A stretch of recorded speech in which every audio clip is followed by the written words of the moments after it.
Ya dan halo guys, welcome back to BCT Official Channel. Di video kali ini kita akan membacakan alur cerita film horor sesuai requestan penonton yang ada di video kemarin, yaitu Air Terjun Pengantin. Film ini dirilis tahun 2009 dan menceritakan tentang sekelompok remaja yang liburan ke air terjun pengantin. Pasti penasaran ya guys dengan alur cerita filmnya. Ya sebelum lanjut, alangkah baiknya kalian tekan like, comment, share, and subscribe tentunya. Dan jangan lupa loncengnya guys, agar kalian tidak ketinggalan notifikasi dari channel ini. Gak suka bacot, langsung saja ke videonya. Cekicrot. Di awal film, ada seorang dukun cabul yang sedang membawa lari anak gadis dari salah satu warga pulau. Dan akibatnya mereka berdua dikejar-kejar warga. Ketika si dukun itu terpojok, anak gadis itu malah terjatuh di air terjun dan meninggal. Kesedihan si dukun pun seketika berubah menjadi amarah yang tak bisa dibendung lagi. Si dukun pun langsung membantai semua klan Uchiha. Hah? Kok malah jadi Naruto? Salah server guys, salah server. Lanjut. Dan si dukun itu pun sukses membantai para warga pulau dalam semalam. Dan dia pun jadi Ghost Rider. Mana ada Ghost Rider anjir? Ada cowok, ada dia dibakar mukanya jadi Ghost Rider cowok. Ya gak usah disebutin, itu beda film. Yaudah, lanjut. Dan si dukun itu pun Jangan ketawa anjir, next. Dan inilah filmnya, Air Terjun Pengantin. Pagi hari yang cerah di Bikini Bottom. Ngapain bawa pom Sorry. Ada wanita cantik yang baru terbangun dari tidurnya yang bernama Tiara. Dan disambut dengan pelukan hangat dari pacarnya yang bernama Milo. Si Tiara ini selalu terbayang-bayangi oleh rasa takut karena kejadian di masa lalunya yang mengakibatkan dia jadi fobia dengan gelap. Karena di sini ini banyak adegan hotnya, jadi kita skip aja ya guys. Scene pun berpindah kepada sekumpulan remaja yang sedang merencanakan liburan. Yang pertama, Ichan, Emi, Dinar, Bram, Anestesi, dan satu lagi Mandy. Dan mereka pun memutuskan untuk liburan ke pulau pengantin. Dan mereka pun langsung OTW. Perjalanan pun dimulai dan mereka pun memutar lagu Peter Pan.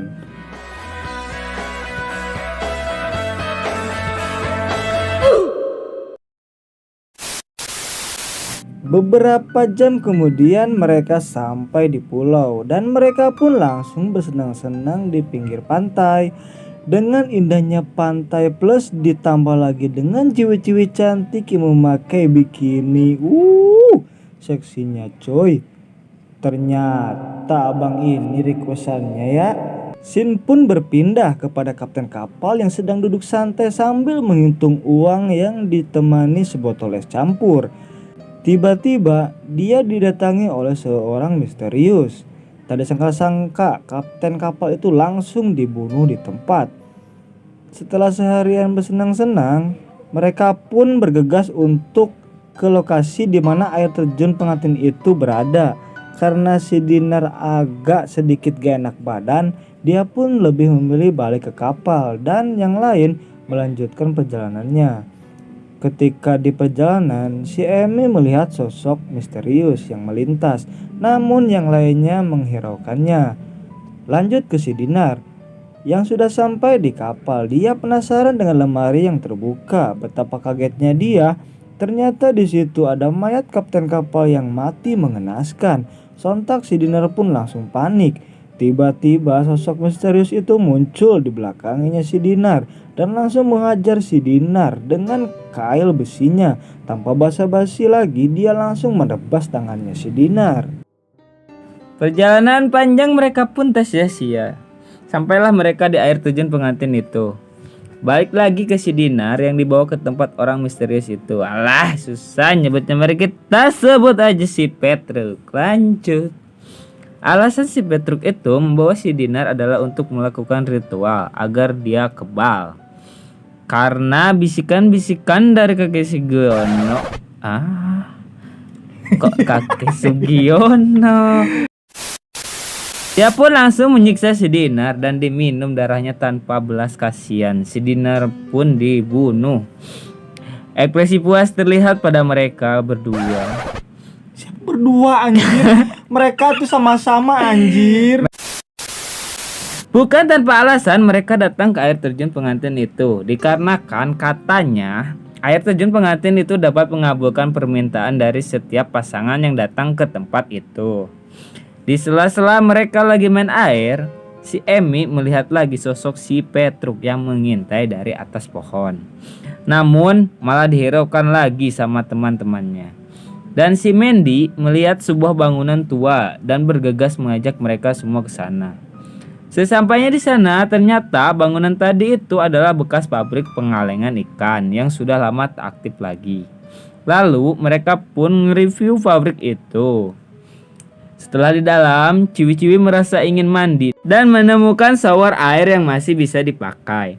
Dan tanpa basa-basi lagi, cewek-cewek itu pun mandi di sini, di sana dengan niatan mesum.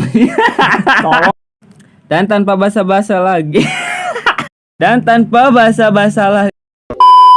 Yang bener kayak anjir basa-basi. Next. Dan tanpa basa-basi lagi, cewek-cewek itu pun mandi di sana.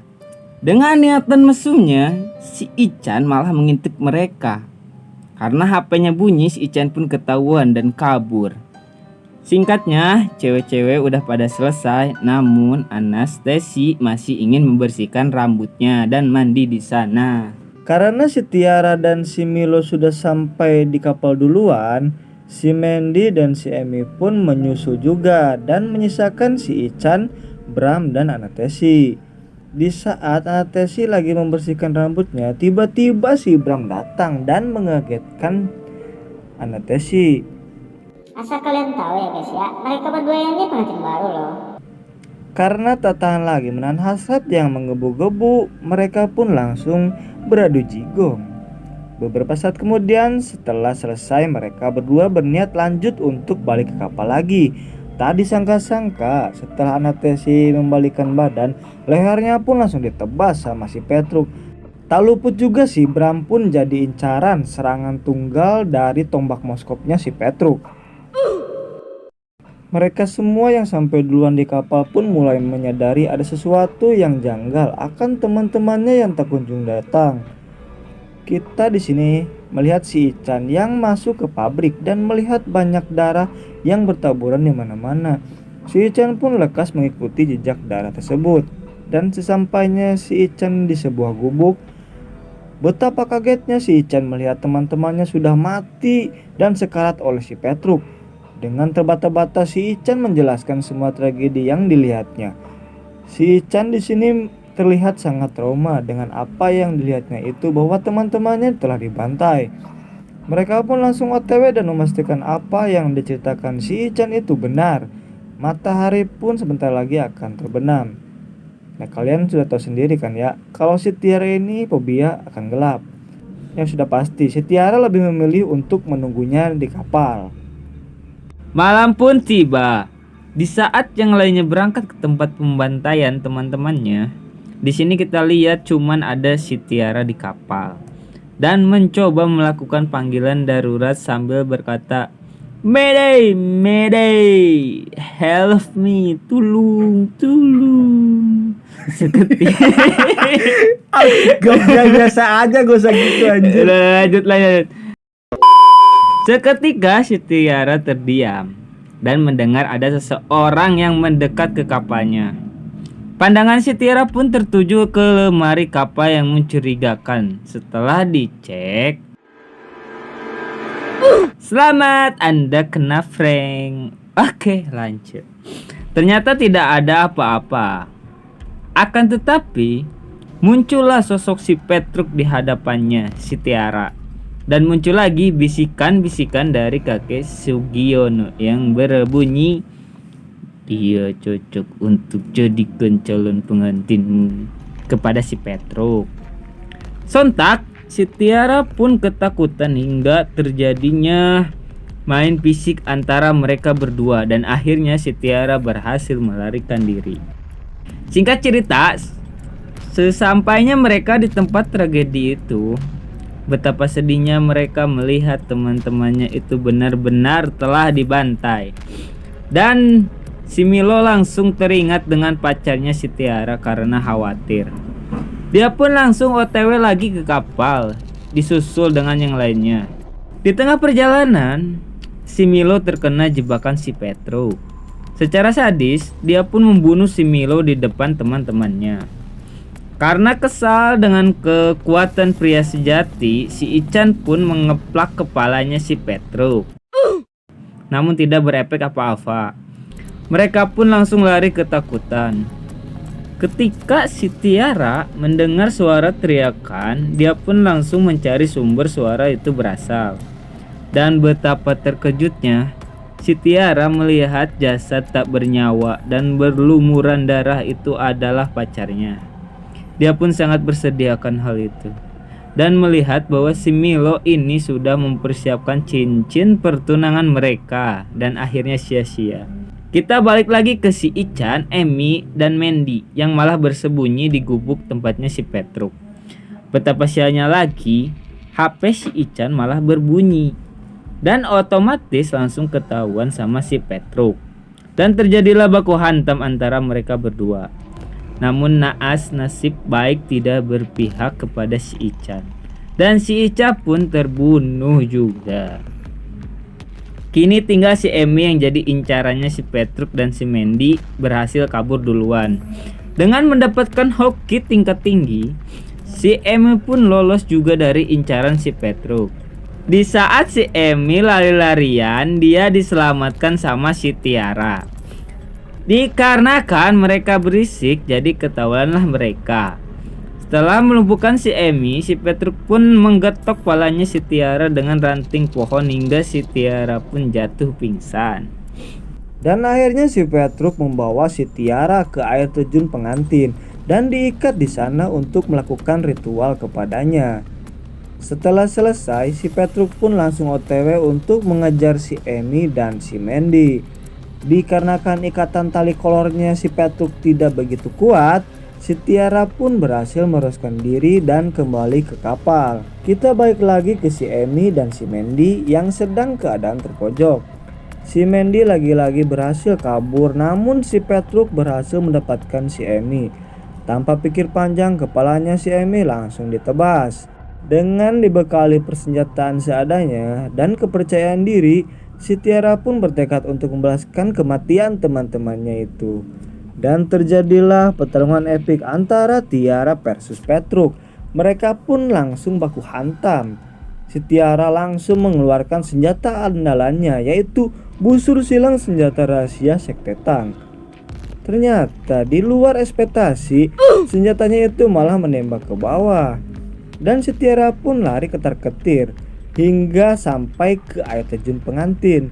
Pertarungan epik pun berlanjut lagi di antara mereka berdua. Dengan pedenya, si Petruk bilang bahwa dia itu kebal. Karena geram dengan ocehannya si Petruk yang tidak ada gunanya, si Tiara pun menusuk matanya. Dengan teriakan kemenangan, ia langsung mengeluarkan ultimate-nya dan akhirnya si Petruk pun berhasil dikalahkan. Dan si Tiara, si Mandy pun berhasil selamat. Dan oke guys, inilah akhir dari film Air Terjun Pengantin yang sudah kita buat sesuai requestan penari penonton. Film ini mengajarkan kita bahwa kehidupan di seluruh dunia ini tidak ada yang kekal abadi. Dan satu lagi yang paling penting ya guys, film ini mengajarkan kita untuk kalian tidak pergi ke pulau ini ya, bahaya. Gimana menurut anda Bang Repan? Ya, menurutku filmnya manis di awal ya. Di akhirnya kita diperlihatkan oleh ya sadis-sadis gitulah ya, walaupun di skip. Oke lah. Oke guys, segitu aja alur film dari kami. Dan jangan lupa terus dukung channel ini dengan cara like, comment, share, and subscribe tentunya. Dan jangan lupa loncengnya guys, agar kalian tidak ketinggalan notifikasi dari channel ini. Gue Yudhistira. Gue Revan. Motor. Gue Yudhistira. Gue Revan. See you next time video. Bye bye.